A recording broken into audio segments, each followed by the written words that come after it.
Ya Rabbim, evladımı ve yarimi bana bağışla.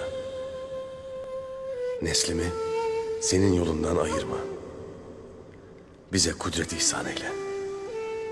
Eyle ki şu düştüğümüz kör kuyudan kurtulalım.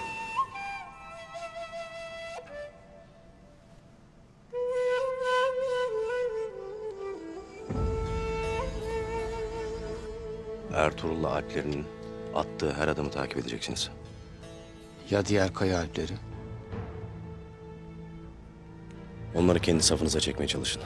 Gerekirse aralarına nifak sokun. Anlaşıldı mı? Sen merak etmeyesin beyim. Onları kör kuyulara sokarız evelallah.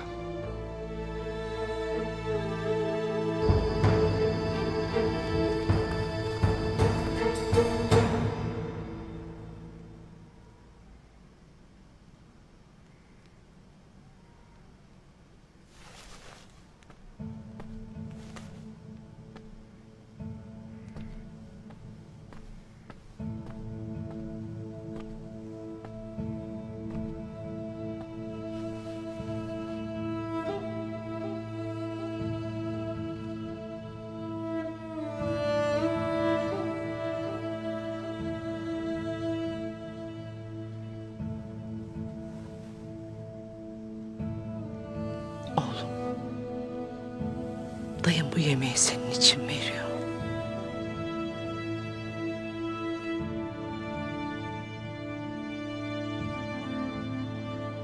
Halime'yi bırakamam ana.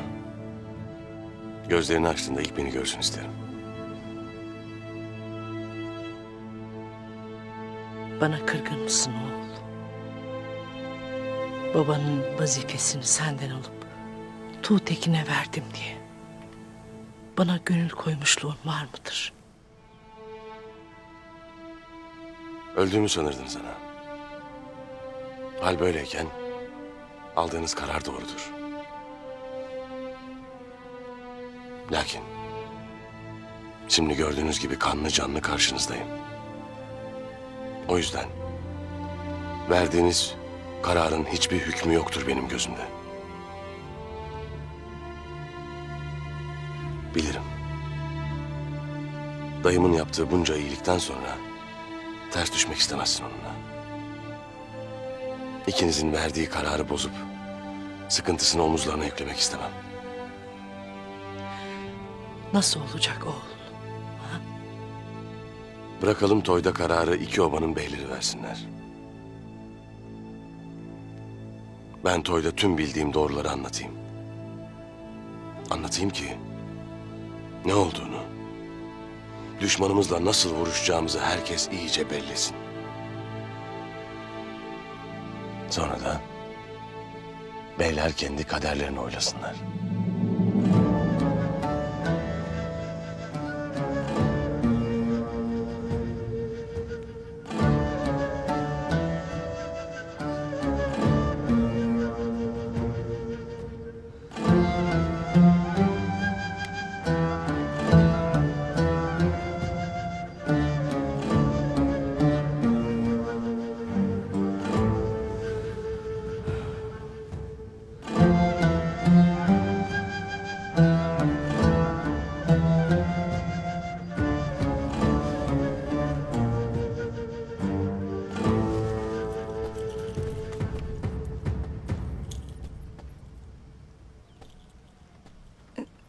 Yemek hazır ana.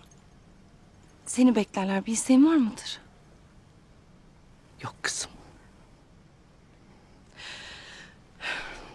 Ertuğrul döndüğüne göre bundan sonra onlar sağ tarafta kalacaklar. Sen de benimle birlikte sol tarafta kalacaksın. Evlenene kadar. Kim benimle evlenir ana? Niye? Neyin eksik ki? Olanları biliyorsun.